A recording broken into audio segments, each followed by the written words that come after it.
Welcome to Speak of the Devils, the premier podcast for Sun Devil football. I'm Brad Denny with 3TV. And I'm Joe Healy with DevilsDigest.com. Joe, it went by in a flash. The season is just one more game ahead of us. It's been a wild, bumpy, often frustrating ride for this Sun Devil team in 2023, but it all comes down to an opportunity to end on a very sweet and high note. Yeah, underlining that word opportunity. It has been a rough year, to say the least. And there have been some highs, some inching toward closure on that black cloud that's covered this program for just a couple years now. So you feel like maybe you're nearing the light at the end of the tunnel and you can move forward. And this weekend could do a huge service in launching toward that objective. Now, it's much, much more easily said than done because this Arizona Wildcat team, which of course we will break down in detail, is about as good as they've had in the last decade or so. One of the better teams of the last quarter century for Arizona. I know that the standards are not massively high, so the obstacle is there. The challenge is there, but with that would come the spoils. If ASU is able to find some way to get the Territorial Cup back, some way to get a victory this weekend, that would launch this coaching staff, this program into the offseason. Again, even on the heels of a 4-8 season, if it were to turn out that way, may not seem like much on paper, but man, the difference between one victory, the difference between 3-9 and 4-8, given the opponent, would be huge.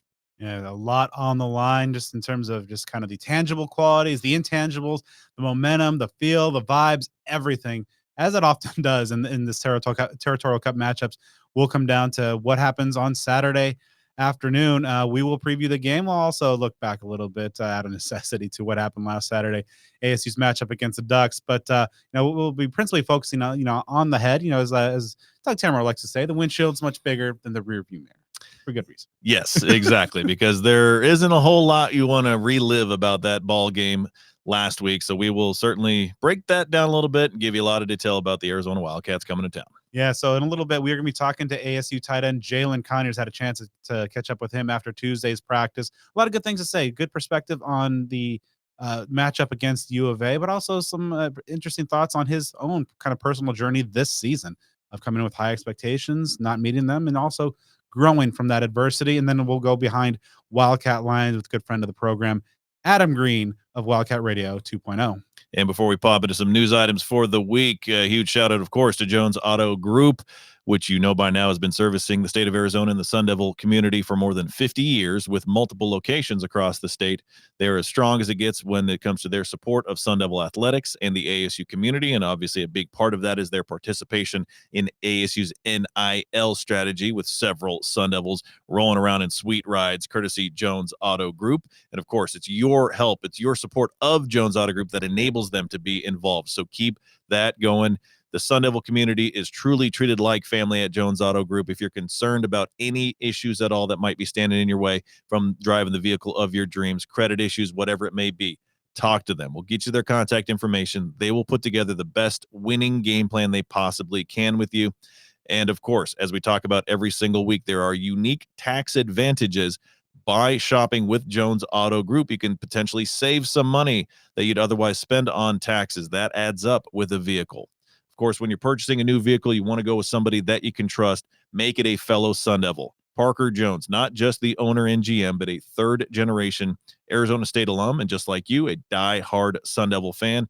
Take down his cell phone number if you're in the giving mood, if you're looking for some high-level gifts for those you love here this holiday season, or if you want to treat yourself, whatever it may be, hit him up. 602-881-8998. Again, 602-881-8998 for Parker Jones. Check out their inventory of new and pre-owned vehicles at jonesautocenters.com. Jones Auto Group, Arizona's best since 1970. All right, so let's do a quick run through of just a couple of news items there. And so when we last left you last week, we did not have a kickoff time for the Duel in the Desert, thanks to the network's dreaded 6-day holds. But now we know it'll be 1:30 p.m. local time on ESPN. Joe, thoughts on a day kickoff for the Territorial Cup? Love it. It's the standard, the what I grew up knowing is a day game, day after Thanksgiving. I'm okay. The day, the time, the kickoff time is more important than the day itself, as far as like from a traditionalist perspective. There's a couple folks that are like ardently like pro Friday. I like that. It is kind of the preference, but that part is not, I can kind of take or leave that. But something about it, the day game just makes a lot more sense to me than it just has the right feel. Now that can be swept completely into oblivion this week because obviously whether it's uniforms or whatever, there are things that if you attach it to a game that has poor memories, then that can sour the whole experience. But yeah, if you're asking me, I mean, goodness gracious, yeah, the game last week was an unmitigated nightmare. But the weather and the environment, that was incredible for ASU against Oregon. So keep that whole thing going. It just is not lost on me of how miserable the heat is in the early season games, which here pretty much takes you through September. So I don't like the prospect of a 7 p.m. or later kickoff when it is kind of chilly. Take advantage of the wonderful daytime November temperatures. All right, so let's move on to the injury update, kind of the most important weekly news items, of this week, based on how the season's gone. Some good news, pretty much going up, starting with DeCarlos Brooks. Big fans on the show of what DeCarlos has brought to this offense in his limited appearances. Last time you saw he took the field, 3 touchdowns, pretty good in a victory. He's unfortunately missed the last couple games. He's back. He's been practicing on Tuesday, and Kenny Dillingham says he will be back in that lineup for a nice 1-2 punch with Cam Scadaboo. He's really brought something to the table for the Sun Devil team, maybe a little bit more than I would have thought that he would entering into the year. Obviously, that huge performance against Washington State was the breakout there. It's a shame that things have been sidelined due to injury pretty much since that point. You want to get as many bodies out there that you can, especially on offense, especially in the run game. And you add that fact where he gets his first shot as a Sun Devil against Arizona. Now, of course, I would anticipate that he played against them, or at least on teams that played against them when he was at Cal. So it's not like it's his very first sniff of the Wildcats. But being in this rivalry, the guy from Chandler High, you would imagine that means something special to him and everybody else, of course. So for him to be able to get back out there and hopefully make some plays, that is a plus for ASU's offense. Now, speaking of that offense, we've been tracking the recovery and the rehab of quarterback Jaden Rashada. Opened the season as the starter. Still, after only playing the first 2 games, still the team leader in touchdown passes with 3. Now, Trenton Bourget has admirably filled in, battled through some injuries of his own. Obviously, he's gutting it out there, not at 100% health on his own. But just like last week, Jaden has been practicing, and it's a chance. I thought after Tuesday's practice, he looked pretty good. I was talking to Gus Farwell, who was there, and he also was kind of impressed with what Jaden was showing out there. Of course, there was some rust, but it remains to be seen. Kenny's rightfully playing those little cards a little close to the vest, but it looks like we might see have a good chance that Jaden Rashada could see some action in some capacity, TBD, on Saturday. Yeah, we will see about that. And again, if you're getting more bodies out there, more talent out there, that's a very, very good thing. Naturally, even if he happens to play a lot, or if he is the primary quarterback, whatever role it has, if he takes one snap, whatever it may be, there could potentially be some rust there because he's been out for a significant amount of time. And this is a guy who's a true freshman, obviously doesn't have that college football experience to rely upon. So again, a very good thing to potentially get him back out there in action. And who knows, maybe that could write some amazing, fairy tale ending to this otherwise tumultuous season where the true freshman, the legacy quarterback comes in and saves the day and gets a huge upset win. That's obviously getting a little bit ahead of ourselves, but It's a good narrative. Once again, yeah, exactly. It'd be a great storyline to talk about, on late Saturday, early Sunday, and the entire offseason. But once again, certainly not a bad thing. And ASU needs to go for broke in this game, and if he's out there, that helps him do that. Potential key reinforcement on the defensive line, Prince Dorba, who's been out with a elbow injury for the last few weeks. He was out there on Tuesday practicing, had a brace on that arm, but was going through drills and looking pretty sharp. Obviously, BJ Green is the kind of the monster force there at one defensive end spot. Clayton Smith, I thought, is finally starting to turn around. 4 straight games with at least a share of a sack there. So he's shown off that 5-star potential. You add Prince Dorba in that mix, going against a very potent Wildcat offense, that could be only helping coming off the edge. Yeah, I mean, Prince Dorba has really shown a lot this year in the time that he's been there. I mean, he is a player. He can get it done. He's still on that leaderboard of if you look across the nation's sack leaders. I'm not talking like top 10 or top 15, but he's in that equation. One of the better sack guys in the country. Someone who's probably been, one of the most pleasant surprises this year, especially from the transfer haul that ASU got last offseason. So if you put him out there with BJ Green, ASU needs to get to the quarterback in this weekend's affair in order to have success. So once again, you get depth there, you get talent there, you get healthy there. That can only help you. All right. So one last injury note to pass along. And this is obviously some good news for an offensive line that through 11 games has had 10 different starting combinations. That's just absolutely wild. Sione Finau, who'd seen some time starting at left guard in place of Ben Coleman, who's been out all season long. He's been out for a number of weeks, but he was practicing, and it looks like he might have a good chance to go and to provide just, at least this with this offensive line being so banged up, whether he's a starter or not, just another healthy body to get in that rotation mix at least could have a good positive domino effect for the other guys. Again, getting more bodies out there, guys with experience. I know that I'm sounding like a broken record at this point, but to get healthy in this final game, you want to throw everything out there that you possibly can. You want to be healthy in doing so. So it's obviously a plus to have more bodies than fewer. All right, so I think it's about good time right now to look back briefly on the loss to Oregon, 49-13, Joe. But that's kind of a sour note. But on a better note, there you go. If that game left a little bad taste in your mouth, which some of them have this season, the best way to fill that mouth with some better taste, that sounds weird, but I'm going to go with it. Burrito Express, there you go. a family-owned business, of course, that began in 1995 with a combination of authentic recipes, competitive prices, and a comfortable atmosphere. That all makes dining with Burrito Express a unique experience. You've seen their passion on Twitter. I think Angel is still trying to get Sylvester Stallone to play golf Day with him. 92. There you go. Don't give up, kids. Dreams can come true. Of course, you've also seen how incredibly active they are with supporting a number of different Sun Devil student athletes with NIL deals. So safe to say, if you're part of the Sun Devil community, part of the Sun Devil family, Burrito Express is for you. They are a business well worth your support. And of course, the food top tier all the way. This game coming up, the perfect opportunity for you to grab some BE. I'm going to be after Thanksgiving. People will be sick of leftovers by the time you get to Saturday, right? It's an early game, so they'll be open for that tailgate time, which I'll break down here in a second. So what I'm saying is get on down to BE. If you want to see the Sun Devils beat the Wildcats, that's how you get there. So Burrito Express has 6 Valley locations you can check out this weekend and for eternity. 2 in Gilbert, 1 in Mesa, 1 in Chandler, 1 in Scottsdale, and the Tempe location near Rural and University, just about a half mile from Mountain America Stadium. So check them out on game day on your way to the game. They're open from 7 a.m. to 3 p.m. Monday through Friday, with some locations open as early as 6 a.m. during the week and 8 to 3 on Saturdays and Sundays. So they'll be ready for you on game day. You can order online at theburritoexpress.com for pickup or delivery, and be sure to give them a follow on Twitter and Instagram at BurritoEXP and on TikTok at BurritoExpressAZ. All right, so let's talk briefly because I'm sure you listeners out there really don't want to necessarily rehash the memories of last Saturday when especially we have the Territorial Cup matchup ahead of us, but we have to do our due diligence. But I do think that the best summation of ASU's 49-13 loss to number 6 Oregon was given by Kenny Dillingham and said, quote, "That team was better than us, point blank, significantly better than us. It was 21-0 after the first quarter, 42-0 at half. Bo Nix did his Heisman audition tape there in that first half, 6 touchdown passes, and then it looked like the Ducks and Dan Lanning maybe took the foot off the gas as a favor to an old friend there in the second half. But it was just a situation where you had one of the nation's truly elite teams just playing a team that is going through a year zero full on rebuild.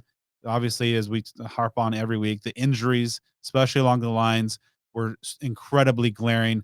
Kenny said after the game that the program culture is really about programs, the best teams in the country, and you can go up and down, Georgia, Bama, Michigan, teams that just really invest on those lines and are mature along those lines. Oregon is, and they have been for years.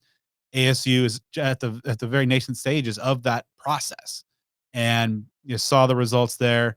And offensively, nothing worked. Defense that had been really good out of one game was carved up. Is just just as he said, one team was significantly better than the other. Yeah, I mean, it's a team that is nationally elite on both sides of the ball, offense and defense. It's not just an Oregon team that can light up the scoreboards, but has to be worried about other teams doing that against them. And obviously, like you said, you saw that difference on the lines. The way that Oregon's offensive line played in that game was something pretty impressive for them. I mean, ASU was just not getting anything, and that's from a good ASU defense. And Oregon's offensive line, like we talked about, very, very good going in. That was not a surprise that they played in dominant fashion. You got a QB that might win the Heisman Trophy. At worst, he'll probably finish second. Yeah.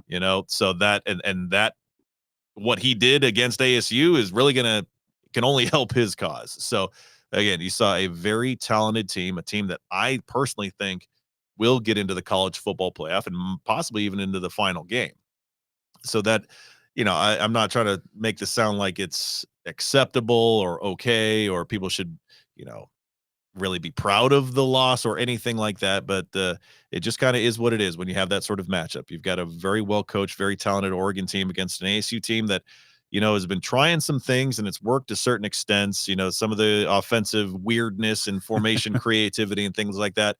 It worked against UCLA. You had Scattaboo throwing touchdown passes. You have Jalin Conyers throwing passes that led to PIs, which basically, helped ASU get first downs. That all came and hit a brick wall against Oregon.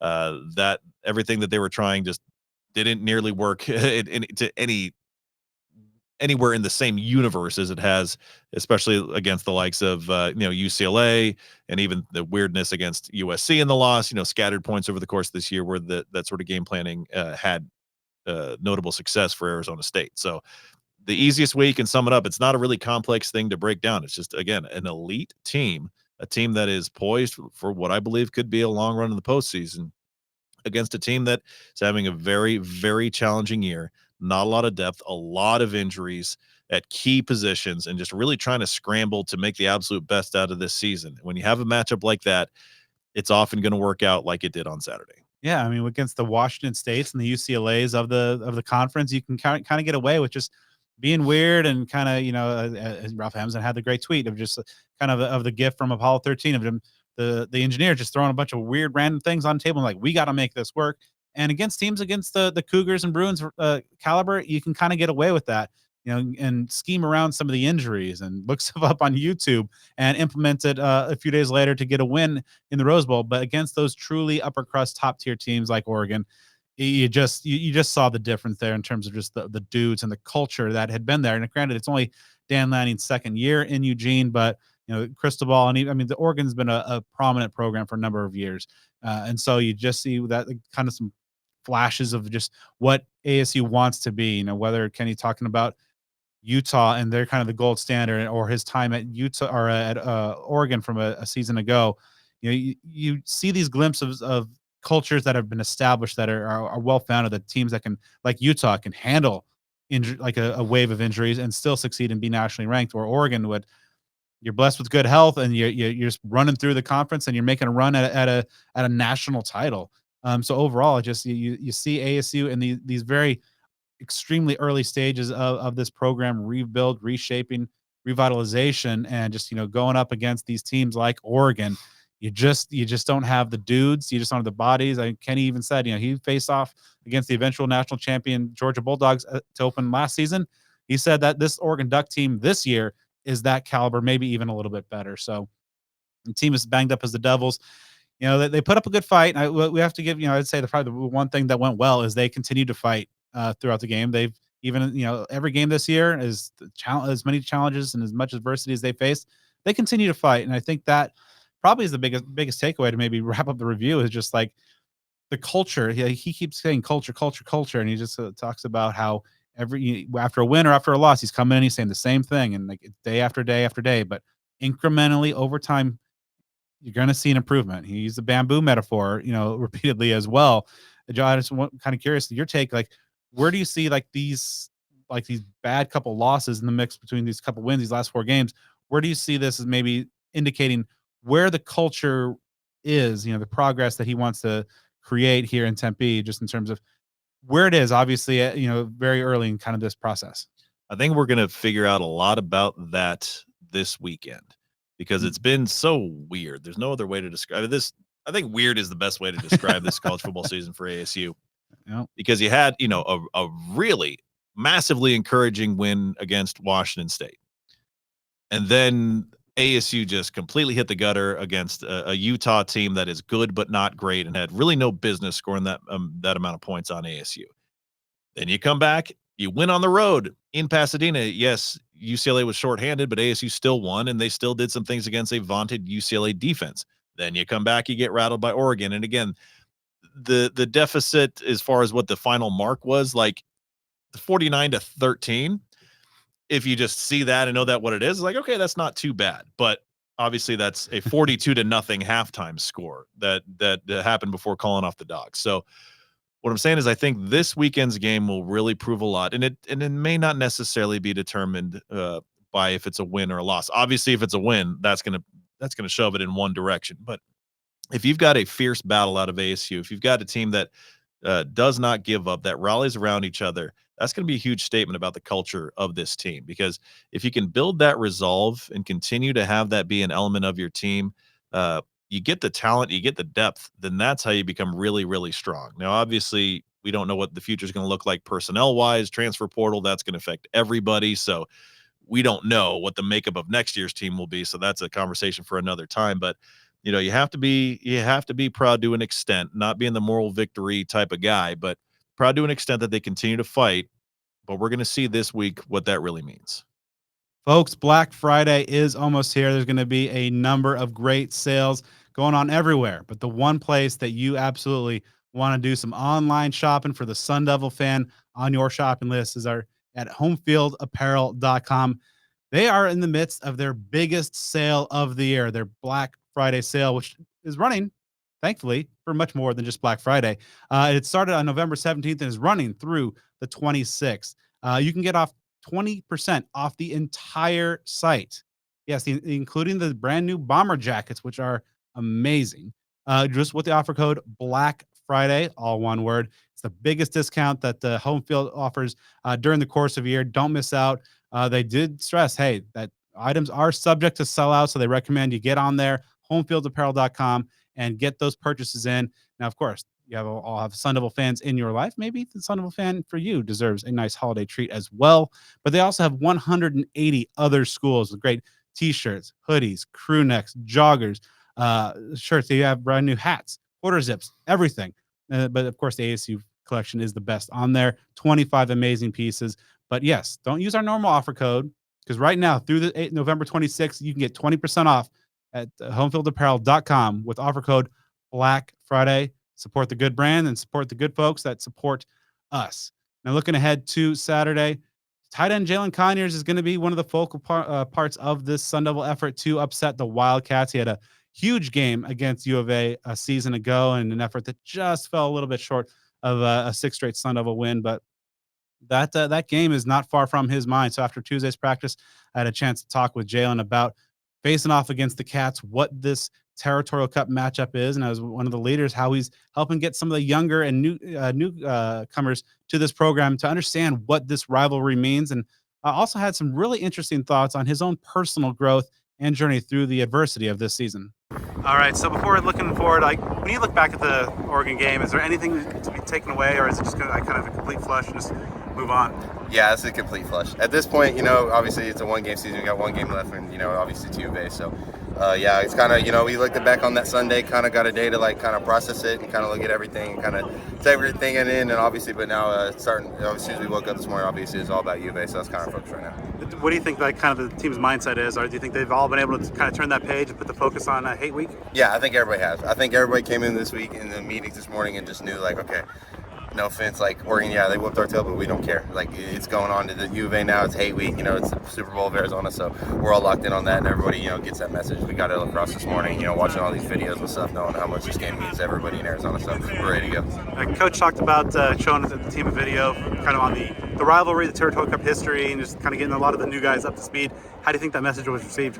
I think it was good. I think for, obviously some of the new guys, you don't necessarily know, what it means to some people. So, for a lot of people, even me, I didn't really know coming in, and obviously I didn't get to play in the first one when I was here. So that next one, all I got to see was all the videos and all the montages of everything and how much of a hatred this is for everybody. So, I think it's gotten across. I think everybody's kind of getting the point. I think the younger guys seeing how the older guys are acting in practice and meetings, and just how we talk about it, and they know okay, so this is serious. This isn't just some other game where we're playing a team in state. This is really this is 2 teams that really hate each other. So, obviously U of A's had a good year, and obviously that brings a lot more for us to it. We want to go, they're going to a bowl game, but we want to put them in a place that, that they're going to have to go in that bowl game with, an L. So, I think everybody's got the message so far. How has the rivalry kind of evolved in your eyes? Obviously coming in as a newcomer and not being able to play, but, playing a key role in last year's 10th matchup and kind of the way that the seasons have gone so far. How is it kind of that you tweeted out hate week, and so it's kind of like you're ingrained now. So how has that kind of evolved for you in your perspective? Yeah, I mean, it's my 3rd year here, so now I mean it turned into didn't really know about U of A, and then I don't like those guys, so now I really don't. I hate them. So it's cool, kind of to see how it progressed. The first year, obviously, I was here, I was hurt, so I didn't get to play in it, and obviously a win. I think it was our 5th one in a row, and then obviously last year being on the other side of things for the first time they've won in a while. So I'm 1-1 against U of A, so obviously I want to go into this one and make it 2-1. So it means a lot to me. Obviously last year I had a good game, but we weren't able to come on top. So obviously I want to do the same thing I did last year, but obviously end up on top on this one. So I'm excited to get back out there and play again. Especially in front of our home crowd with this full fill stadium. The defense for the Wildcats has really taken a big jump forward this year. When you study them in preparation for this game, what are the things that jump out to you, and where do you why have they been so much better this year than last year? They just done a great job. I mean, give credit where credit's due. I mean, Coach Fitz has done a great job with them. I think their defense. I think they play a lot of man. Obviously they try to do a lot of similar stuff as last year. I think that they're kind of just new in that system now. I think they're 2nd or 3rd year in the system, so they're finally starting to get it. They just play hard. They're one of those teams that everyone was talking, no one really cared about the beginning of the season. And they kind of had this mentality of like, hey, let's go shock the world. So then they've done a really good job of that. I mean, shoot, what are they ranked? 17, 15, something like that? Like, if you had told me they were right there at the beginning of the year, I would have laughed in your face. So, it's just one of those things that, they've done a good job, and I give them credit, but, obviously we don't really care about that. We're going in this game, we've done a really good job watching film. They have a good DB group. They stop the run. They're very good, in the core. So, we're just going to have to do a good job of, exploiting what they aren't good at. And I think we have a good plan so far going in this week. How much could this game change the trajectory of this program into the offseason, whether it's a loss and kind of, in on a bad note, or getting that win, getting the cup back, and just kind of, getting that positive momentum moving in? Yeah, I mean, hey, this is our bowl game. I mean, shoot. I mean, you're going to play for the oldest trophy, in college football. You're obviously playing the team, that everybody in there, the state of Arizona is literally all going to be there. It's all going to be talked about. That's all anyone's been talking about this week. So, it's a big game. And, for us, obviously not going to a bowl game, having us struggling this season, stuff like that, it means a lot to us. And I know it's going to mean a lot to them. I mean, if you go to Tucson, all you talk about is beating ASU. So, it's one of those things where, they're going to a bowl game, this and that, but they really care about this one. And so do we. So, it's going to probably be, I think it's going to be one of the chippiest and one of the, most passionate games that a lot of us have ever been in. So, for me, I mean, I'm obviously going in with, trying to, how to keep my head strong, just not do anything dumb. So, but I think everybody's getting that message. We're going to have to play with a lot of, physicality, but we also got to play smart, because we saw what happened at the end of last year. So, we're just going to have to be smart about that and be careful. But, I think we're all excited to go play in this one. Yeah, how do you keep that? Because obviously, kind of the brawl at the end last year, and the tensions are always flaring up a little bit. And so, how do you guys keep that in control in terms of just not making that critical mistake, drawing perhaps a flag or something in an opportune moment? Yeah, I mean, the second guy always gets caught. I mean, that's how a lot of it is. So, a lot of those guys are going to antagonize and try to get us to do things.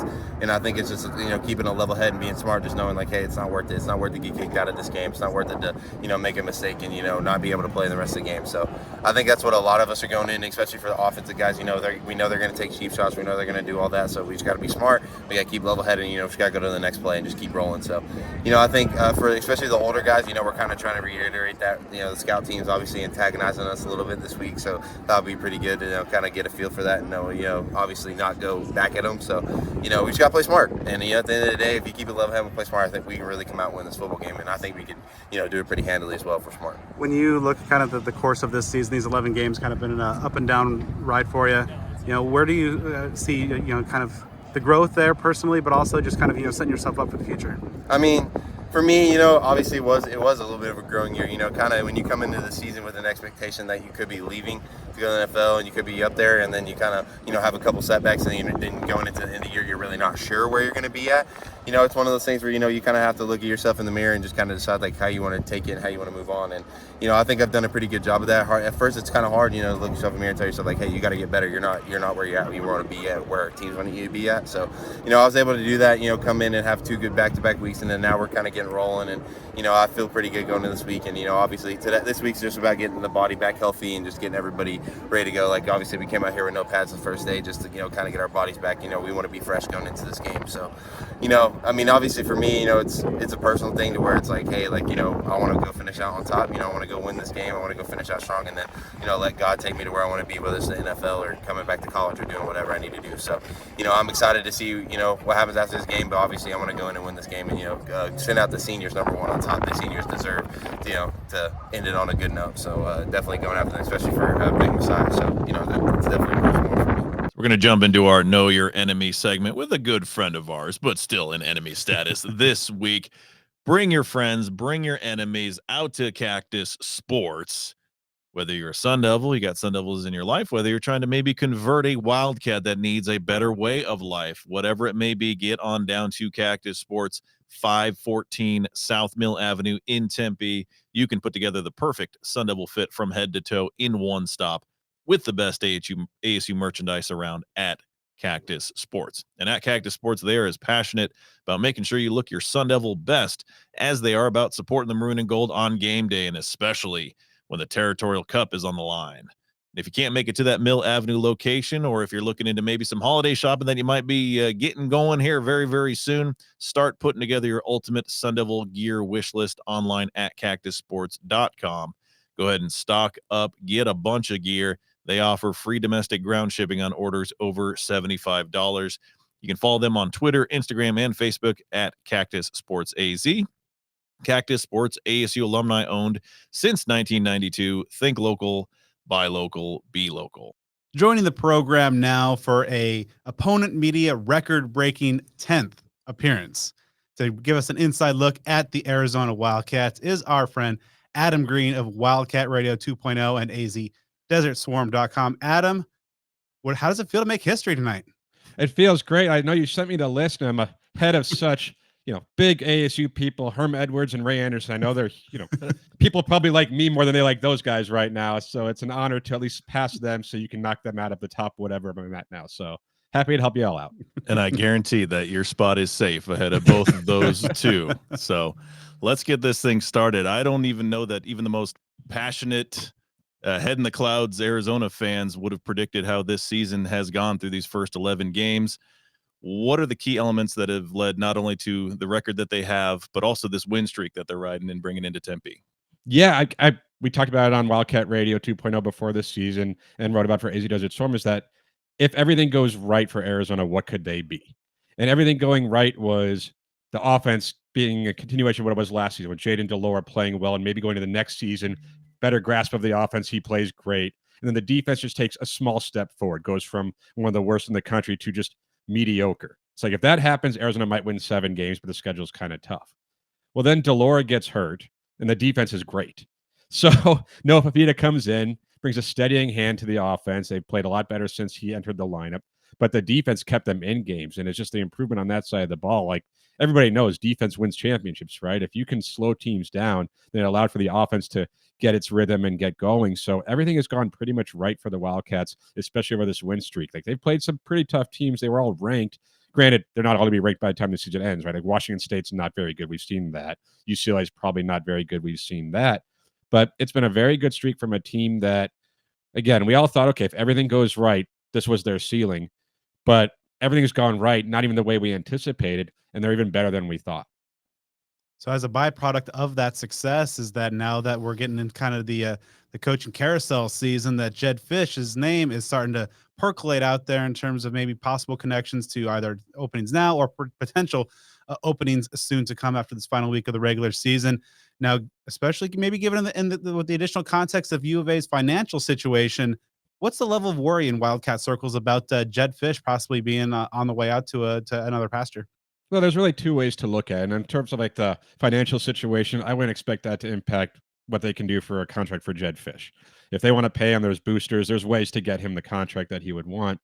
But I think the way you look at it is kind of twofold. Like it's one, Jed Fish has done a great job, and to lose him would be unfortunate, right? It's only year 3. It seems like the trajectory he has his program going towards would be great. Things that we've never seen in Tucson. Of course, going to the Big 12 next season, if everything keeps going the way it is, Arizona might be one of the favorites to win the conference. So that's exciting, but you're like, oh, if Jed Fish leaves, oh no, what happens to Arizona? The flip side is, of course, when you're Arizona, you're not one of the elite programs, and you probably never will be. So anytime you have a coach who has success, this is going to be how it goes. You're going to have other programs say, "Oh, we'd like to have that guy," and it's always better to have your coach poached than have to fire them. And I'm sure like ASU fans understand that as well. It's just kind of the territory. So Jed Fish has done a terrific job. I don't think anyone expected after year 3 that he'd be a candidate for these bigger jobs. And personally, I don't know him, but there are certain jobs I can imagine that he would absolutely take, like Florida. He's an alum from Florida. If that job opens up and they wanted Jed Fish, which again we have to look at how many of these schools want a guy who's had one winning season as a college head coach. But if that job were to open up and offer him a spot, it's hard to see him turning it down, and I wouldn't blame him. Now, like something like UCLA, if that's open, or even Texas A&M, are they significantly better? Like Texas A&M could pay, but is it better to be a middle of the road SEC team than possibly to be one of the best programs in the Big 12? I don't know. I have every expectation that Arizona's going to try to offer him a big extension, ideally with a sizable buyout. And if he does leave, then the program's ideally in a better spot than it was when he took over. It's hard not to be in a better spot than it was when he took over.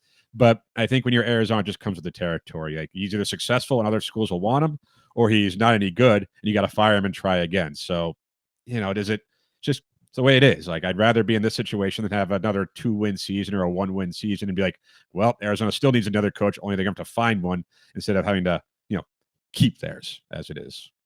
So you mentioned the quarterback situation briefly in the first question. So for listeners and viewers of ours who may not have watched the Wildcats at all this year and see this Noah Fifita out there at quarterback and not Jaden DeLaura, what happened that resulted in that quarterback change? I know you mentioned it a bit, but tell us a little bit more about that.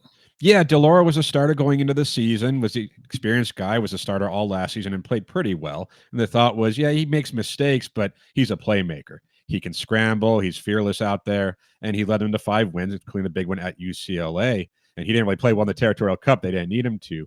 But he comes into this season, had a little bit of an off-field issue from a couple of years ago that came up, but they tried to move on from that. And the thought was, okay, he's going to take a step forward and be that guy for Arizona. And the second game of the year, Mississippi State, he threw like 4 interceptions in the first quarter. It was bad. But he also led them back. They had a chance to win, got to overtime. The Stanford game, he was playing okay. They suffered a high ankle sprain late in that one. And Noah Fifita came in, just a redshirt freshman, was a 3-star recruit last season from the Servite crew. So he and Territorial McMillan, Keon Burnett, Jacob Manu all knew each other. Fifita comes in, leads into a touchdown drive against Stanford. They win that game. And then his first start against Washington, he played well. They lost. Second start at USC, he played well, and they lost. And they haven't lost since then. And, Fifita's not DeLaura. They both can scramble. They both have good pocket presence, but Fifita doesn't take quite as many deep ball chances, doesn't put the ball in danger as much as DeLaura did, but he's been accurate. He makes really good decisions. And for Arizona's offense, compared to last season, the offensive line wasn't very good. It was just had to make plays. This year, the offensive line has been very good, and you have great skill position talent. You have great running backs. Just get the ball and play that true point guard type of quarterback, and it's working for them. So Noah Fifita, he's not a big guy, but he is fairly mobile, but he doesn't want to run. He doesn't have a cannon for an arm, but he can make every throw you need. And it's just been working with him. It's just been clicking with him in terms of what the play calling has been and what Arizona has needed with this specific roster. So, yeah, I don't think there's a lot of people. Well, it's not a surprise that Fifita is doing well because he was pretty highly touted coming out of high school. But as a redshirt freshman to come in and put the numbers he's been putting up against some pretty good teams in some big games, really impressive. So you mentioned some of the things that Fifita has brought to this offense since getting in that lineup. But when you look at what kind of effect has he had, just perhaps on the offense as a whole, as you mentioned, a lot of skill talent around him as well, and just the overall execution of the offense and providing perhaps a more stable presence than DeLaura. Yeah, it's just I think Jaden DeLaura probably has a higher ceiling than Noah Fifita, but Fifita has a higher floor. Fifita, his first few games, he did throw interceptions, but he won a game, and he would move on from that and play well the rest of the way. He wasn't stacking turnovers, stacking interceptions or fumbles or anything, but he's just more of a pocket passer and a steadying influence. He knows that his job is to get the ball to his playmakers' hands. Territorial McMillan, who's one of the best receivers in the country, has benefited greatly with Fifita. Not that he was struggling with DeLaura, but his rapport with Fifita is clear to see. Jacob Cowing, Tanner McLaughlin, Montani Lamonis Craig, MLC. All these guys are weapons if you get them the ball. And that's something Fifita is really good at. He doesn't hold on to the ball very long. He makes sure to get rid of the football and get it out to these guys because they're the playmakers. They're who you want to be making the plays out there. Jonah Coleman, the running back, another guy who took over earlier in the season for an injured Michael Wiley, has been very good. So, Arizona is a very dangerous team, very talented team, more talented than a lot of the recent Wildcat versions. But Noah Fafita seems to be the right type of quarterback for this team. Now, if the offensive line wasn't as good, if the defense wasn't as good, if they had to score 40 points a game to win, you might need Jaden Delor's playmaking ability. But with the way the defense has played, Noah Fafita just being that point guard type, just distribute it to your playmakers, move the ball up and down the field. You don't need to do it in 3 plays. You can have 8, 9, 10 play drives and still win. It's been working very well for them. Obviously, they've won 5 in a row, and a lot of these games against some really good teams. T Mac and Jacob Cowan are obviously two of the best pass catchers in the entire conference, if not the country. But far from alone in terms of being some potent pass catchers. But what makes that pair so dangerous, and also who are some of the other names and some of the other threats that this passing game poses to a defense? Yeah, what makes the pair dangerous, to answer your first question, is that there's good. T-Mac he was a 4 or 5-star recruit. He's big, he's athletic, he's faster this season compared to his freshman year. Like, he did take a leap from a freshman to sophomore season. He looks like a NFL talent, maybe first-round pick type talent after next season. Like, talk about Jed Fish leaving. I'd be shocked if they get more than 1 more year out of T-Mac. He's just that good. If he's single covered, he's open pretty much. And Jacob Cowing can run every route in the tree. He's not the fastest guy, but he's got really good hands, good speed, good quickness. He just knows how to find spots in the zones and just get open and score touchdowns. Other guys, they have Tanner McLaughlin, the tight end. It's his last year. His first year was last season. He was really unheralded. I think it was like Utah, some really small school in Utah, tore his knee, learned how to rehab on YouTube is the story. Comes to Arizona, and all of a sudden he just breaks out last season. He was very good. And then this season he's built off of that. MLC, a transfer from Colorado, hasn't been the Dorian Singer like people thought, because he's a guy who transferred last season. He hasn't put up those numbers, but lately he's starting to get more of a rhythm, and they're finding him had a touchdown against Utah last week. So there's just a lot of weapons in the passing game, and they're even getting other guys like Kevin Green Jr., who's a redshirt freshman, Malachi Riley, a true freshman, guys who probably would be playing a lot for most other teams, but with this receiver group, especially with how they've stayed on the field and healthy, even like last season, the talk was, why don't you get these guys on the field? And Jed Fish is like, who are you taking off the field? T-Mac, Cowing, or Singer.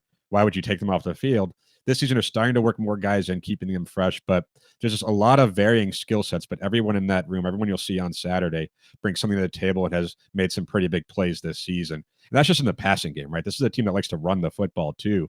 But yeah, it's a pretty loaded offense, and they're getting the most out of it. Let's talk about that run game. Obviously the balance is there as well. And, Jonah Coleman's coming in here into this lineup, averaging over 7 yards carry, which is pretty nice. That'll help out. What do the Wildcats like to do, from a schematic standpoint in terms of running the ball and finding that balance? Yeah, they have a few different running backs. You'll see Jonah Coleman was the backup going into this season behind Michael Wiley, who came back for his last season. And Wiley's very good. He got hurt, though. He's great out of the backfield as a pass catcher, a very patient runner. Jonah Coleman reminds a lot of people of Maurice Jones-Drew. Just kind of like a smaller guy, but he's well built. He's powerful. He runs through the hole quickly. He runs over players. He seeks out the contact. He's very good pass catcher out of the backfield. Speedy Luke, number 21, you'll see every now and then. They have different packages for him. His nickname is Speedy for a reason. Sometimes they try to run him between the tackles, and it's like, why? He's not exactly the biggest player, but he's dangerous. And then DJ Williams, who was a transfer from, I want to say he was Florida and then Auburn at some point. Came to Arizona last season. He's kind of like their thumper. If they get inside the 10 or so, you're probably going to see DJ Williams. But they rotate through all these guys. They keep them fresh. They all like to run through tackles. They all have, they all bring something to the table. And the way Scotty Graham, the running backs coach, who I know ASU fans are somewhat familiar with, the way he's worked with these guys, they don't fumble the ball. And I say that and watch them cough it up like 3 times Saturday. But they're very good at protecting the ball. They're very good at just the balance of who's going in when and keeping them fresh. But yeah, Jonah Coleman, he came in as a starter, and he looked more explosive than Wiley early in the season, but Wiley is steady. He's the senior. You want to make sure he gets the ball. But Coleman is just good. He's very tough to bring down. I think he had 1 or 2 touchdowns against ASU last season.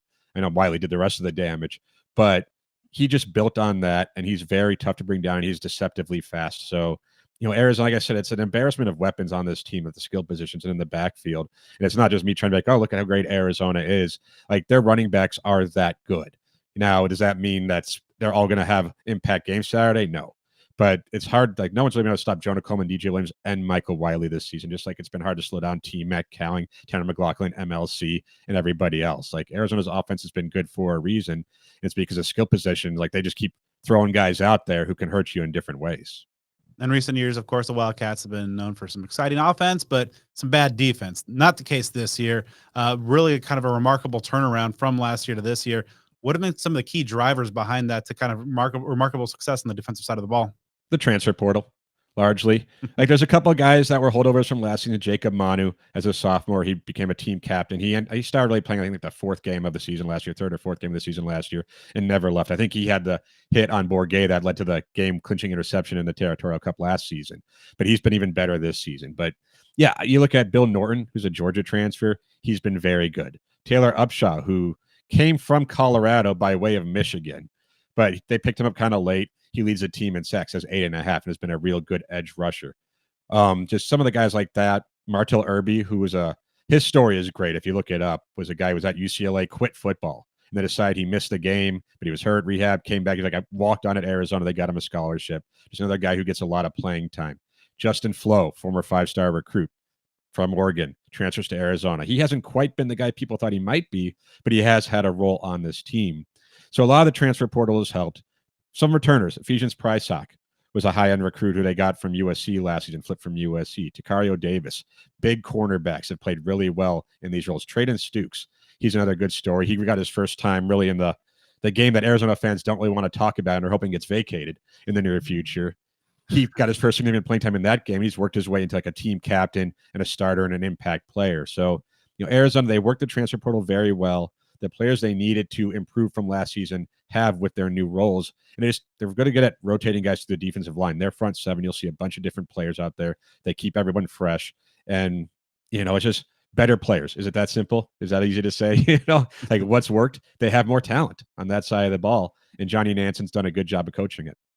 So they've had a really good showing in terms of stopping an opponent's ground game, and I believe top 20 in terms of yards per carry as well. And some, as you mentioned, there'll be some talent on the back end as well. What kind of game plan should an opposing offensive coordinator kind of draw up to kind of have the most success against this Wildcat defense?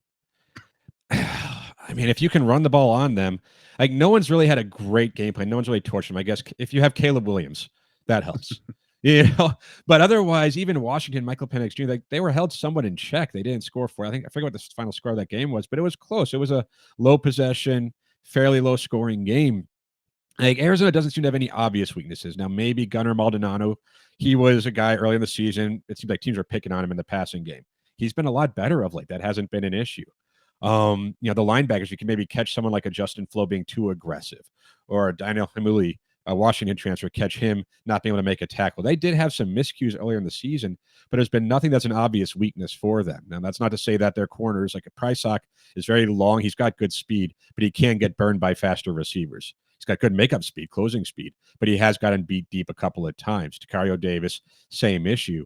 But unlike years past, where it's just like, just run the ball on them, and you're going to get 6-7 yards of carry, it's not that simple with this team. So, are there ways to beat them? Yes, they've lost a few games, but they haven't lost any games because of their defense. Other than, I guess, if you want to say Caleb Williams. But, that's neither here nor there. So this Arizona defense is not what we remember, not what we've seen in, I don't even know how many years, maybe the Stoops years, at their best. Because even the Rich Rod years, they didn't play defense like this. It's just very fundamentally sound. They gang tackle. They seem to play their roles and play their gaps and just mind all that very, very consistently. So, I'd love to give you guys, give your coaching staff an idea. Like I'm sure, I'd imagine, Kenny Dillingham and everyone's finding something that they think they can exploit. But there's nothing obvious with this defense. There's they don't have a fifth cornerback. So if you can get to their fifth corner, maybe you have a better chance. But there's nothing glaring about them that say that's what you attack, that's what you pick on, that's their hole. So obviously, guys like T-Mac, Cowing, Fafita, even now with all his seemingly stranglehold on the Freshman of the Week award, are becoming household names in the Pac-12 footprint while it lasts. But what's a name or two, kind of guys maybe under the radar, some X factor types that you think will probably end up playing a big role in determining the outcome? Yeah, I mentioned Malachi Riley. He's a true freshman. I think he used to be like a 4-star recruit, but then he got injured, like missed his senior year or something. It was a Utah commit, and then just flipped to Arizona on signing day. He's only got 3 catches this season, but he's had big catches, like deep down the field catches, and they're starting to use him in ways that, he's not one of the main receivers, but he's probably going to get the ball thrown his way a couple of times. But really, like offensively at least, there's no skill position player, no one who's going to touch the ball that we haven't talked about because they use everybody.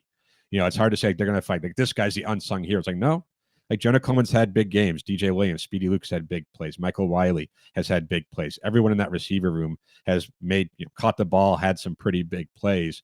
If there's injuries or something, and maybe AJ Jones, but I would imagine you look at the players that Arizona has relied on, they're the ones who are going to make the impact. Just how they would do it, we'll see. I mean, last year, who would have predicted that Jaden Delore would not have a good game and Arizona would win? Like there's different ways that this team can win, but pretty much everyone you see on that stat sheet is someone who's going to help them because they do rotate through those guys. Defensively, of course, there's always a chance for turnovers. Arizona has, I think, 4 interceptions on the season. They haven't been great at that, but they had 2 last week against Utah, so maybe they're on a nice hot streak now. But their corners are big. They're lanky. They can get their hand on the ball. Takaro Davis, I think it was a UCLA game, he dropped like 3 or 4 interceptions. Like, wow, this is why you're a corner and not a receiver. But there is the opportunity to make plays defensively. They do get after the quarterback, and obviously, I know ASU's had their struggles on that side of the ball. But offensively, just look at the stats. That's the box scores from the past. That's who Arizona will turn to. There's not too many secrets there. Defensively, they got a few guys who can get to the quarterback, maybe create some turnovers in the back end, and that's how they beat you. So as of right now, of course, Arizona still has a chance to make it to the Pac-12 championship game. And when kickoff comes around on Saturday, we'll know for sure if they really have a chance at that, obviously, depending on what happens in that Oregon State game. Do you see that affecting the Wildcats at all in this game? Do you see their outlook, their intensity, anything like that being different if they have a legitimate shot on Saturday to make it to the Pac-12 championship game versus if Oregon wins and they don't have that opportunity? Well, I imagine if they have the opportunity to go to the Pac-12 championship game, that would help them tremendously. But I don't think it'll hurt them if they don't. One thing about this team, even during this winning streak, and I'm writing about it for AZ Desert Swarm this week, is that they've kind of kept that professional, mature vibe throughout it all. Every game every week you're like, okay, well, this is the letdown game. This is the game where they had the big win last week. They'll fall on their feet, fall on their face this next one, and they don't. Not to say that they came out against Colorado and played well, but they played well enough to win a road game in the conference. So it's like every game has been their biggest game, and they followed up their biggest game by playing their next biggest game and winning. So, is there the possibility that if they don't have that carrot in front of them, they would have a little bit of a letdown? I guess. But I mean, I don't think that was really the thought of theirs 3 weeks ago, 4 weeks ago. What were the odds that when they lost to USC that they have a chance to compete for the Pac-12 championship game? So I think that the way they've played over the course of the streak kind of alleviates concerns of that letdown if they're not playing for that championship game. I think they do have that understanding that, play the game in front of you, win that game, and then worry about everything else that comes next, because just the maturity they've shown. Maybe it helps with a Fafita, who's a really even keel quarterback. Some of the leaders they have on defense that just bring that, hey, let's just win this game. Don't worry about anything else. And of course, it is a rivalry game. It is ASU. So whether it's for a chance at the Pac-12 championship game or not, I imagine this team will come in focused and wanting to win, playing hard to win the game. So given the struggles ASU has had this year, it feels to me like it's going to have to be like a 2004 in reverse type of situation if the Sun Devils are going to pull this upset off. Now, if that were to happen, how do you feel that puts a damper, if it does, on what is an otherwise spectacular season for the Wildcats? Oh, it absolutely would put a damper on the season. And, most years when these two teams play each other, you can make a case for either one. I think generally when one team's significantly better than the other, it's been ASU being much better than Arizona. Very rarely has it been Arizona, being just so much better than ASU. But they are this season. In record and performance and talent, just everything about this game screams Arizona should win by at least 2 touchdowns. If they lose this game, lose the cup, yeah, it's still been a good season, but wow, you lost to that ASU team. Whether it's for the Pac-12 championship or not, I'd be like, how could you do that? You beat Utah, you beat Oregon State, you beat Washington State, you beat UCLA, and you lose to ASU to finish the regular season. Yeah, you still go to a good bowl game, but there is some of the lust that'll be taken off of that because it would be a bad loss. They don't really have a bad loss unless you want to say Mississippi State, who's turned out to not be that good in overtime on the road. But otherwise, their losses, Washington and USC, at the time USC was, I think, top 10, understandable. You lose to ASU, that's inexcusable this season. So would that mean that if they lose this game, people are calling for Jed Fish's head or saying, hey, go to UCLA, we don't care? No, not that. But I don't know how you could lose this game and not have it put any kind of a damper on what has been otherwise a really good season. Now, that's kind of the tough situation. It's almost a lose-lose, right? You win this game, you're supposed to. You lose this game, how could you do such a thing? But yeah, this isn't one of those years where, you lose this game, it's still been a good run. It's like, no, you lose this game, that's a big deal, and it's a bad thing. Well, Adam, appearance number 10 has been spectacular, as the previous 9 were. Encourage our folks to listen to Wildcat Radio 2.0. read your stuff over at AZ Desert Swarm. Get up to date on what the Cats are doing. Go behind enemy lines and get ready for the Territorial Cup action. Adam, thanks again. You appreciate it. Thank you. And before we jump into our preview of the visiting Arizona Wildcats, we want to send a huge thank you and shout out to the great folks at the Spaghetti Shack, which you know by now, not only Sun Devil owned, but owned and operated by a former Sparky the Sun Devil. So you know that this week means something extra special to the folks at Spaghetti Shack. They've got 3 locations, one up in Pine Top, 2 in Tempe, including the ASU location just about a mile from Mountain America Stadium. That's open from 11 a.m. to 10 p.m. Sunday through Thursday and 11 to midnight on Fridays and Saturdays, as we've talked about on multiple occasions. Check out their website, check out their social media. New revamped menu, a lot of options, a lot of combinations. You can mix and match your sauces, your pastas, your proteins, a lot of cool things that you can do, while they also, of course, keep those staples of spaghetti, meatball sandwiches, things like that you can't miss when you go to Spaghetti Shack. Catering is also available, and like all our sponsors, the Spaghetti Shack is deeply involved in giving back to the Sun Devil community and the Tempe community as a whole. So next time you're looking for some grub, if you're in town, when you're in town this weekend, maybe hit a pregame at Burrito Express and postgame at Spaghetti Shack. That's how the real Sun Devils do it. That Tempe ASU location is at 922 East Apache Boulevard in Tempe. Again, that's 922 East Apache Boulevard. You can find them on Instagram, TikTok, and Facebook at The Spaghetti Shack, and on Twitter at spaghetti_shack.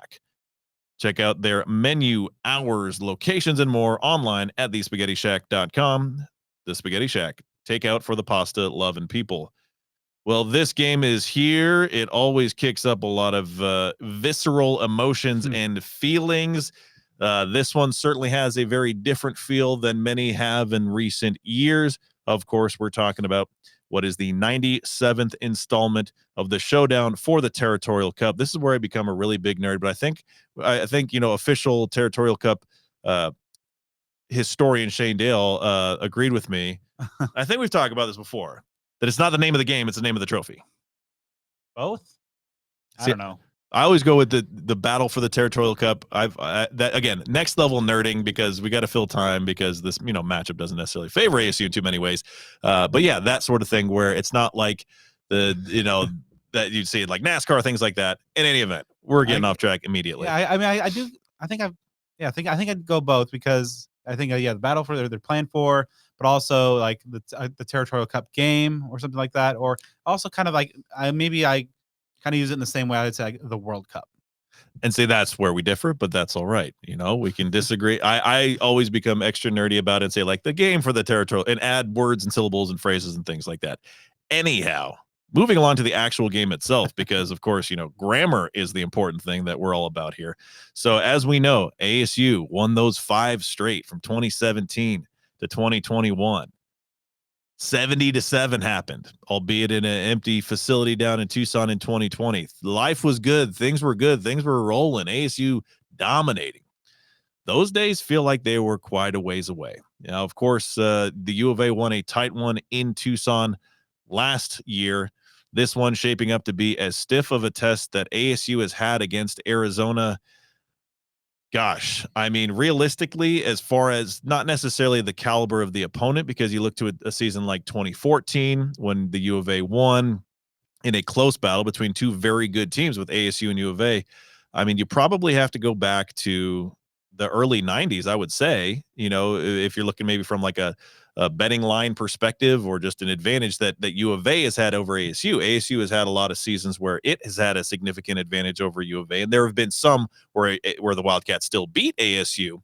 But to think of a time where Arizona enters this Territorial Cup game with the advantages it has, at least on paper, you got to go back probably the better part of 30 years. Yeah, it is some uncharted territory, at least unfamiliar territory for this rivalry, because typically, these two teams aren't too far apart in terms of just where they are, the trajectories of the program, and even if they, sometimes when they are going in opposite or in different directions, the difference isn't overwhelming. But this one, to Joe's point, I think it is just kind of very different. Just kind of the slog that this Sun Devil season has gone through. Obviously, kind of the expected struggles of the first year of staff, massive roster turnover, but then you add all the injuries and all the adversity kind of in season they've had to deal with. While the Wildcats have really caught fire, and we'll talk about, kind of a one kind of personnel move that has really kind of lit the fuse, but really just, kind of a proof of concept of Jed Fish doing some really good things in year 3 after a miserable, perhaps, in a mirroring what Kenny's going through right now, a miserable year 1, improvement a year 2, and now finally kind of breaking through and really making a charge at some very notable and impressive things in year 3. Yeah, Sun Devil fans may not want to acknowledge it or hear it or admit that it's even a thing, but quite frankly, what Jed Fish has been doing at Arizona is a general blueprint that ASU under Kenny Dillingham can follow, or at least it's a set of circumstances that, like you mentioned, that they're similar, and you hope that after 2 to 3 years, that it can develop into a position where Arizona is right now. I know a lot of folks listening to this are really not going to like hearing that, but it is what it is. You had a 1-win Arizona team in 2021 that really could have been winless had they not played a Cal team that I know was decimated by COVID injuries and things like that. And then, you'd improve, still short of bowl eligibility last year. And now they are where they are this year. They're a top 20 team, both in terms of the AP poll and the college football playoff. They're the most improved team in the Pac-12 and one of the more improved teams in college football, as you mentioned. The guy behind it all, Jed Fish, a remarkable job, hands down. I'm sure unanimous, pick for the Pac-12 Coach of the Year, if you ask me. And it's not always easy to admit that sort of thing. As many of us know, Arizona at this particular point still has a chance to play in the Pac-12 championship game. That happens if Oregon is upset by Oregon State on Friday, and then if Arizona beats ASU. Now, Brad and I were talking before we were recording, because this whole tiebreaker goes down like a few levels because U of A and Oregon didn't play this year. I get that it's a conference thing and you're trying to determine it by conference measurements. I get that. But as you sink 2-3 levels down in the tiebreakers, I don't understand why it's not just who has the better overall record, because no matter what, even in the worst case scenario for Oregon and the best case for U of A, best case for U of A is 9-3. Worst case for Oregon is 10-2. Again, they don't ask me to make these sort of decisions, but that seems like something that would be kind of a factor. Again, even if that factors in non-conference play, you would think as you get to these multiple tiers beneath the surface of determining a tiebreaker, that would be something you'd look at. Yeah, I mean, the Pac-12's very, obviously very well known for their great decisions and tactical planning. There you go. That just about says it all. So as the Pac-12 is about to bid farewell to its football league here within the coming week or two, chaos might reign. So if we're looking at what's going on with U of A so far, they're 8-3. They've already got their highest win total since 2014, no matter what happens this weekend and beyond. With just one more win, if they get to 9 wins this season, whether that's this weekend or at a bowl game, and I'm sure ASU fans are hoping that win is perhaps preserved for a bowl game. If they get it, it'll be their second best finish in the last 25 years. As we know, this is an Arizona team that has not had, very high level success. Some runs under Rich Rodriguez, some runs under Stoops. But, by and large, there've been a lot of struggles, and ASU has been able to take advantage of that on many more occasions than not. So how this is shaped up for Arizona, because it hasn't been a great season the entire season. They started off 3-3. With some close defeats, the likes of Mississippi State, USC, Washington. So you could see some progress was there. This isn't necessarily the same team that went nearly winless just a couple years ago. But of late, they've ripped off 5 consecutive wins, including 3 straight wins against teams that at the time were nationally ranked teams. So this is a squad that's been doing it consistently and been doing it at a very high level. They're entering this game real hot after dominating Utah. I mean, that's a game that is very concerning if you're a Sun Devil fan. If you take the comparison of what Arizona did to Utah, I believe that was in Tucson, though, compared to what ASU had done to it against Utah, that side-by-side comparison certainly is not very favorable for ASU. Yeah, I think the season kind of that's not entirely hinged, but there is kind of one kind of personnel move, and that's a change of quarterback. You had Jaden DeLaura, who helped guide them to 5 wins a season ago, but he's just a very chaotic kind of maybe Brett Favre type of player where there's high risk, high reward, and it got to a point that he was the risk was outweighing the reward. I believe that against the Mississippi State game, he had 4 picks in the first quarter, then gets hurt, and then Noah Fafita has really kind of unlocked another level to this Wildcat offense, and has just been playing some lights out ball. And I think you've seen kind of maybe a ripple effect with just the playmakers getting involved, and a young team growing up over the course of a season, having some tough losses early on, but learning from them and going on a very impressive hot streak. 5 straight wins. It's a team that is really kind of complete with good offense, good defense, and just is starting to believe in itself. And this is, Joe mentioned the blueprint aspect. I think it's very apt because this is a Sun Devil team that is trying to look for that belief and kind of get some proof of concept. And you're going to have your some struggles, some encouraging moments, and then some dispiriting lows. But ultimately, this is a team that's finally hitting its stride, and you're seeing their really impressive run over the last month and a half or so is really testament to that. And just a few additional notes about the rivalry before jumping deeper into the personnel. Obviously, as we know, Sun Devil fans well aware, ASU has had a strong advantage in this series in the last couple decades. U of A has not won in Tempe since 2011. And since 1996, there have only been 2 occasions where Arizona has won back-to-back games. It's in 97, 98, and then 2008, 2009. Obviously, with having won last year, Arizona could do that again in this circumstance. I know there's always ebb and flow to rivalries. You're just not going to see those decade-long streaks like U of A had, in the 80s or ASU had under Frank Kush. But Sun Devil fans, I know, you hate to see that go. You hate to see those streaks go like happened last year. So needless to say, ASU fans hoping that Sun Devils can find some way to get back in the win column against Arizona.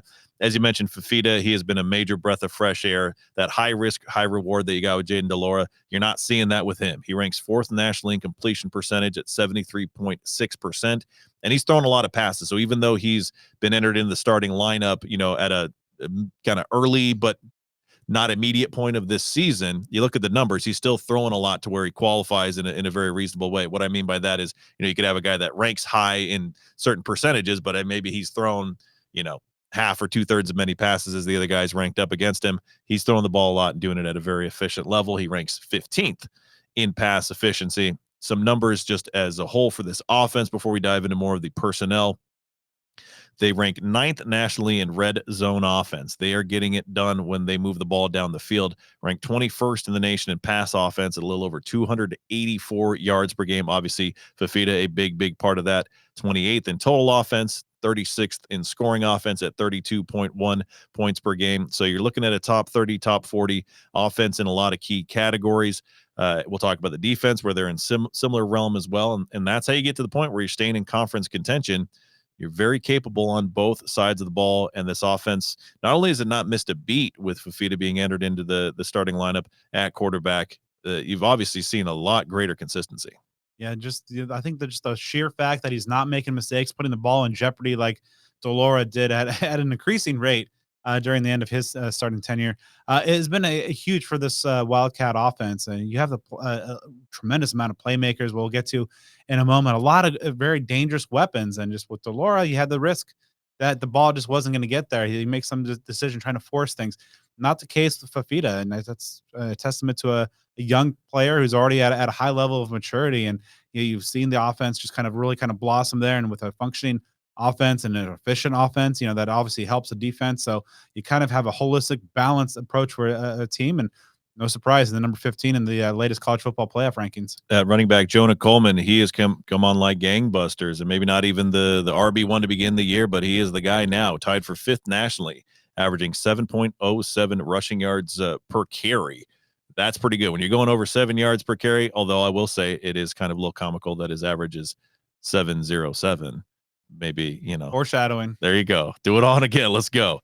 He's a guy that could get to 1,000 yards by the time it's all said and done. Probably not in this particular game, but obviously Arizona's going to have at least another game beyond this, so he could get to that level as well. Just been playing very, very hard, as you heard Adam Green talk about. He has been someone that's really produced for this team. The receiving combo of Cowing and McMillan, about as good as it gets in this conference. Just a top-tier duo right there. They've combined for 19 receiving touchdowns. They each rank in the nation's top 15 in touchdown catches. McMillan should surpass 1,000 receiving yards in this game. Cowing a little bit different statistically, a ton of catches. The yards don't necessarily pop off the page for you there, but he scores the ball. He's a very, very dynamic receiver. He ranks 16th nationally in receptions per game. So 2 very talented receivers, McLaughlin at tight end as well. So even in the absence of Singer off to USC from last year, one of the top receivers in the Pac-12 a year ago, again, not missing a beat, tremendously talented across the board at these skill positions. Yeah, T-Mac and Cowan are great 1-2 combination, and arguably the best in the conference. McMillan, I'm a Blitnikoff Award voter. He was on my semifinalist ballot. He's just extremely fun to watch. I mean, 6'5", a big-bodied guy, but also with great speed. Cowan, yeah, you mentioned kind of a ton of catches, kind of maybe a Jamal Miles-esque, like 7 yards per catch, but he's very dangerous, very efficient route runner as well. Then you throw in, the tight end Tanner McLaughlin, another 6'5" target, another guy with size, one of the better tight ends in this conference. And then you throw in the RB1 to start the year in Michael Wiley, very efficient receiver as well. A good guy who can catch passes out of the backfield. Also, they like to move him around and line him up at a receiver at times. And then you balance it off with Jonah Coleman, with averaging over 7 yards per carry, with some other backs there. And oh yeah, a really good offensive line, as we saw like in the Utah and Oregon games. Teams with really good offensive lines, they can suffer through some injury situations, because if you can win in the trenches, you can do a lot of things. But if you have the weapons and the line, and believe Jordan Morgan's probably a guy that's maybe a fringe first round, maybe at least at worst probably a day 2 NFL prospect at offensive tackle to anchor that offensive line. It's going to be really challenging. Like, we might need to see Brian Ward whip up one of those kind of master classes like he did against Washington State or Washington. In some ways, it's kind of like an Oregon Light. I mean, you've got an efficient but still dynamic quarterback. A multitude of skill players. Some may not be total household names, some are, and then an offensive line that's getting it done. I mean, that is a blueprint that just about any football team could follow into success. But obviously, hopefully, ASU has much better fortune against this version than what was faced last week. The huge story now, the U of A is traditionally been a pretty solid offensive team. I mean, obviously in the really bad years, they weren't able to do too much, but you go back to the Nick Foles eras and the Matt Scotts and the New Solomons and that sort of thing. You've had teams that have been able to put points on the board to rack up yardage. Where this team is very different is what it's been doing defensively, which to me is seemingly kind of come out of nowhere. I say that, I guess, as a compliment to them, because if you look at the transfer cycle that they had last season, I mean, they lost a lot of their most notable defenders, at least name worthiness, from a very bad defense, but that did not slow things down. So if we're talking about the stats, Arizona is tied for 12th nationally in red zone defense. So if you compare that to the offense, they're 9th in red zone offense, 12th in red zone defense. So when things get critical in those areas of the field that mean the most, they are doing their job, and you got to tip your cap to them. They're 13th nationally in rush defense, allowing just a little over 101 running yards per game, tied for 29th in the country in team sacks, tied for 33rd in scoring defense, 39th in total defense.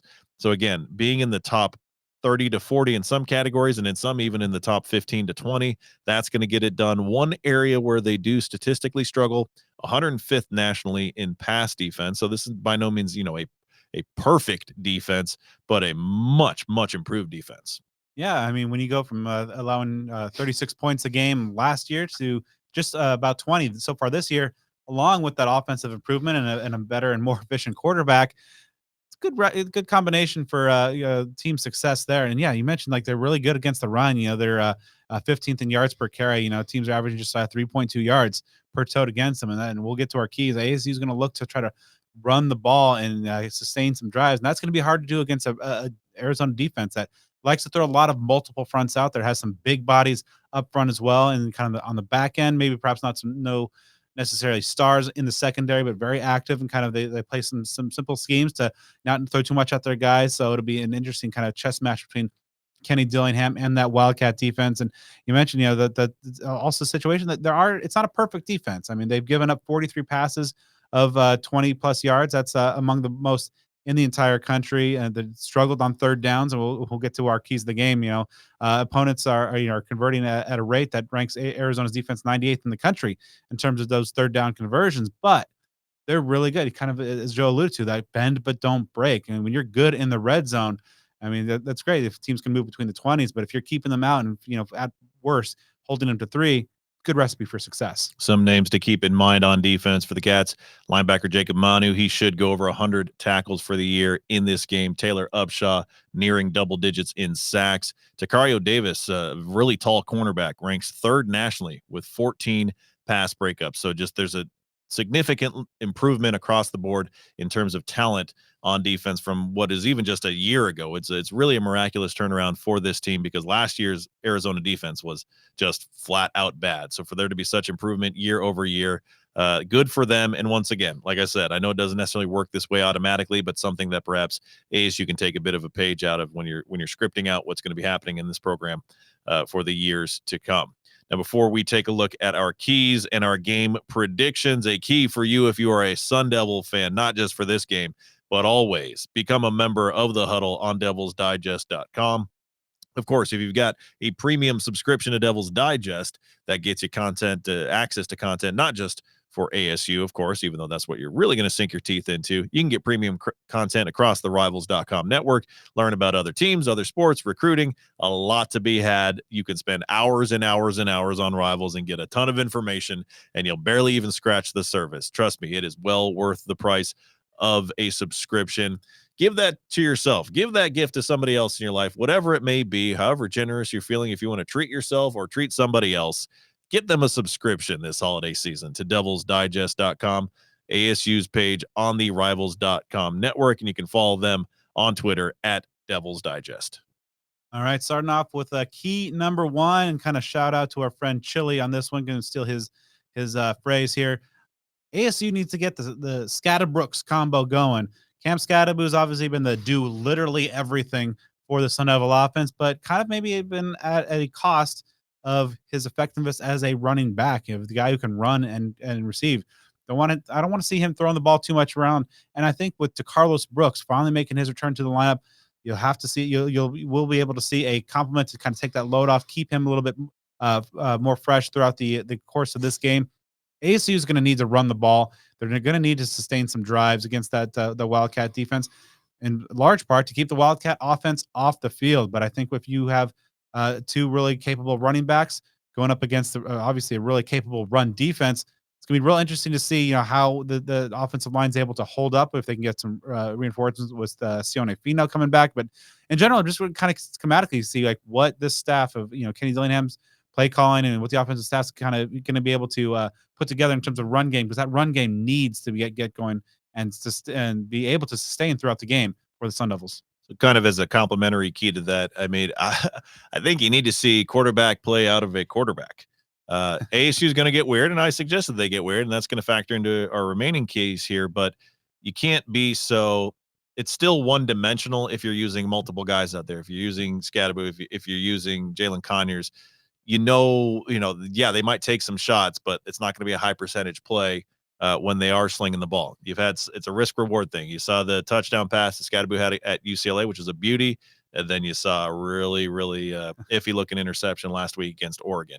So whether if Jaden Rashad happens to be out there or if Trenton Bourguet can muster everything up to get that done, if ASU is going to be successful in this game, it's not going to be by way of infinite gimmicky plays and limited performance from the actual quarterback. They got away with it against UCLA because the opposing quarterback, the third stringer, couldn't do much on his own for the Bruins. If UCLA would have had either of their top two quarterbacks healthy in that game might have gone a different direction. So if you're facing an offense and a defense that has the talent that Arizona has, I just don't think that you can be successful bell to bell being cute and gimmicky. You got to have a quarterback doing quarterback things. Number two, I think ASU's defense just needs to force Noah Fafita into mistakes. And, well, as we talked about, that's just something he doesn't do. But Brian Ward has been able to pull a couple of masterful performances out of his bag of tricks so far this year. The ASU's defense has been largely pretty good. They've had a couple of obviously recent blemishes, but that's against teams that are kind of typically at the elite level, some of the more ingrained cultures.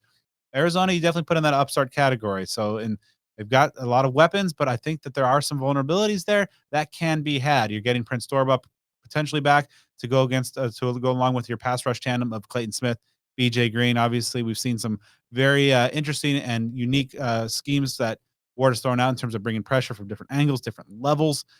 You just need to find a way to get into the redshirt freshman's face, force him into some uncharacteristic mistakes. Probably, you probably need to get away with at least, +2 in the turnover margin. And I'll echo that for my second key here. This is just not a game where ASU, unless things change dramatically for one day and one day only, which, hey, that would be wonderful. This is just not a game that ASU can go toe to toe without any slip ups by the adversary and still be successful. It's not a game like, back in the Nick Foles versus Brock Osweiler days where you had a couple gunslingers and you're going to put up a bunch of yards, a bunch of points, and whoever maybe gets last position wins the game, something like that. This just does not strike me as one of those type of games. As you mentioned, I mean, you have to have uncharacteristic things happen. And we talked about that last week, and it did not happen against Oregon. Maybe that can change this week. You have to have Arizona, if they get into the red zone, to not have the success that they've had. Maybe turn the ball over. You certainly have to have a decided turnover advantage. And again, this isn't one of those ones where you can have,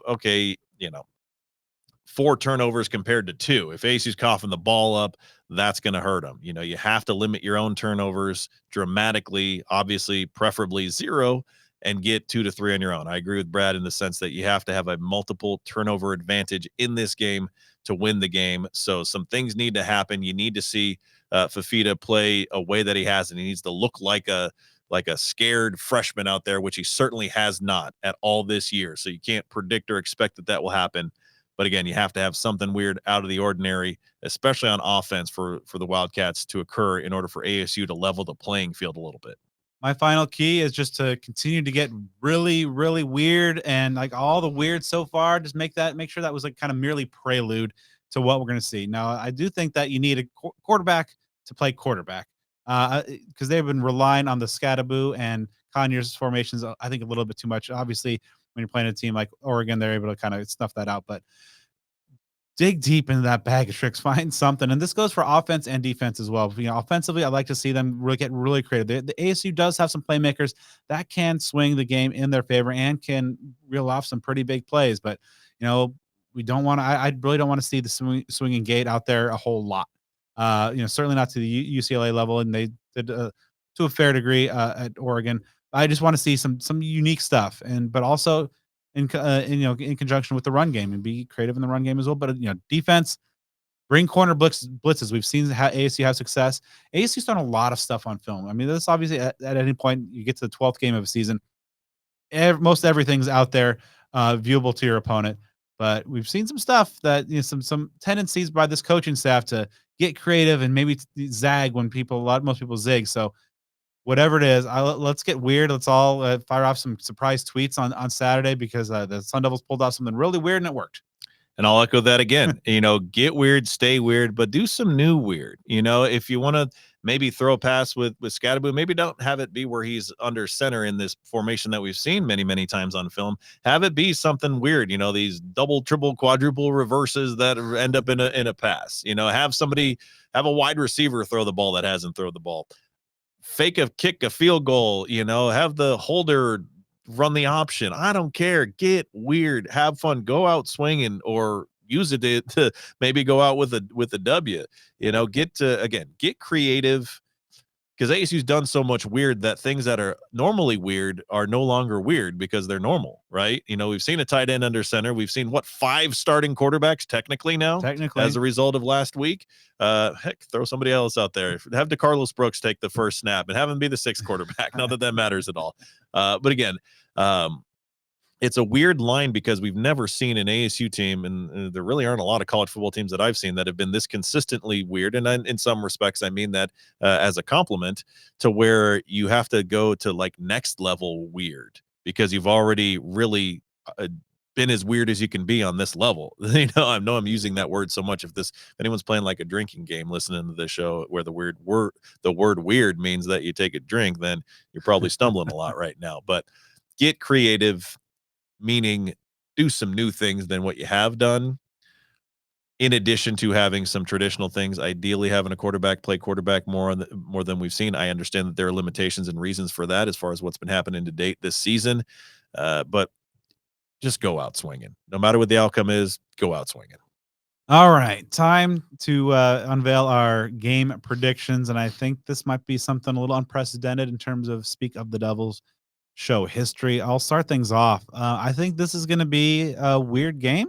We always seem to have weirdness, and yeah, maybe I'm intentionally trying to make you all get very drunk from the word game here. But these rivalry games just get clunky and get odd, and weird things happen. Especially, I think when the gap between the two teams is more pronounced. And obviously, Arizona is the better team this year. They're in year 3 of a program versus, again, a year 0 in my view. Sun Devil squad. So I think that the being in Tempe helps ASU in terms of just, I think the home field matters to a degree in this rivalry, as of course Joe alluded to, that U of A hasn't won here since 2011. And I think in order for that streak to continue, ASU is going to have a lot of things fall their way. I think some of them will. I think that ASU will get some bounces in there. I think that there's going to be some weird things that we're going to be on offensive and defensive schemes that will be nice surprises, and ASU will keep this close. These games are rarely just complete blowouts.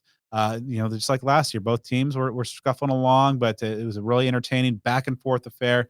I think we might see something like this, but I just don't see that. I can in good conscience, sit here and say that I think ASU is going to win with as injured and as beleaguered as they have been this year. Arizona has been on a hot streak. I think it's going to continue. They're a complete football team. I think they're a tier or two below an Oregon in this conference, but I think that they're still really good, regardless of how that Friday Oregon State game ultimately goes. I think it's going to be another year until the Cup comes back in year 2 under Kenny Dillingham, as the Wildcats get a 31-28 win. So in the time that I paid attention to this rivalry, which pretty much, goes back to 96, a little bit before then, I got some feel for it prior to then. The game that I can refer to that seemed like the biggest upset, and I say seemed because I don't know betting lines and things like that at that time, it's that 2004 game. And if things work out for the Sun Devils, the hope's got to be that this game is basically an inverted version of that. Because what was the case there? It was a poor U of A team with a first-year head coach playing at home against a team that went on to ultimately win 9 games in ASU. It was a very, very good ASU team in 2004, and they took ASU by surprise. They claimed that win, and that was a big, big deal. Obviously, there's a quarterback injury, some other things that went on, but that's one that, because there really haven't been too many scenarios in recent years where one team was, I think, heavily favored and lost. You might have had, somewhere the underdog won, but maybe not by a significant degree. But echoing a lot of what Brad said, this is just a team in Arizona that is playing very well on all sides of the ball, essentially. And they might have that added incentive of the ability to play for the Pac-12 title. I would be surprised if that's the case. I would certainly be surprised if Oregon loses at home to Oregon State, but that's a possibility. And that would just ramp things up dramatically for a team that's obviously going to a bowl game. And then, of course, might have the chance to play for a conference title against a team that is just kind of scrapping things together amid a very difficult, very tumultuous season, marred by injuries, depth issues, just, an ASU team that's basically, objectively, it's not an emotional statement to say, in the worst state that it's been as long as I've been paying attention to it. So that's a lot to overcome. I think that ASU will put together one heck of a fight. I think that the coaches will have them as emotionally prepared as humanly possible to go out there and, execute to the best of their ability. That ceiling just may not be significantly high at this particular mark. I don't necessarily see this one being a blowout. And there's part of me that wanted to kind of do the rah-rah thing. And hey, I don't think I've ever picked U of A in this rivalry since we've had this podcast, and why start now? But, at some point you got to be rational and objective, and those sort of things that I typically tend not to be. But as much as I would prefer to be wrong, I just see the strengths of Arizona, on offense and on defense, just being too much for ASU to overcome in what will be a 34-21 Wildcat victory. So that's going to do it for this episode of Speak of the Devils. I'd like to thank our guest, ASU tight end Jalin Conyers, and Wildcat Radio 2.0's Adam Green. The game will kick off at 1:30, so if you're in Tempe or in the state of Arizona, get out there, support those Devils. If you're not, watch it on ESPN. And make sure you stay with us on the social media side of things. Obviously, the Territorial Cup game and the Duel in the Desert is going to be obviously front and center for the next few days, but then things are just going to continue to ramp up. Perhaps the real interesting season's coming up. This offseason transfer portal window's going to be opening up here pretty soon. A lot we will be discussing. Of course, next week we'll be dropping in a season in review. So stay with us on the social media side. You can follow the show on Twitter at SOTD Podcast, on Instagram at Speak of the Devils. Subscribe on YouTube, follow us on Facebook, and give me a follow on social media at bdenny29. And you can follow me at Joe Healy 42. A huge thank you to all of our amazing sponsors, of course, including Sun Devil Family Charities, which is a 501c3 nonprofit organization created primarily for the purpose of raising funds to provide financial assistance to Arizona State University alumni, students, staff, and immediate family members adversely affected by medical issues. So basically, when folks in the ASU community have medical issues that they need financial help with, Sun Devil Family Charities steps up in support. Monetary donations are always appreciated and support those in need due to unexpected medical conditions. Sun Devil Family Charities also has volunteer and sponsorship opportunities available that you can learn about on their website.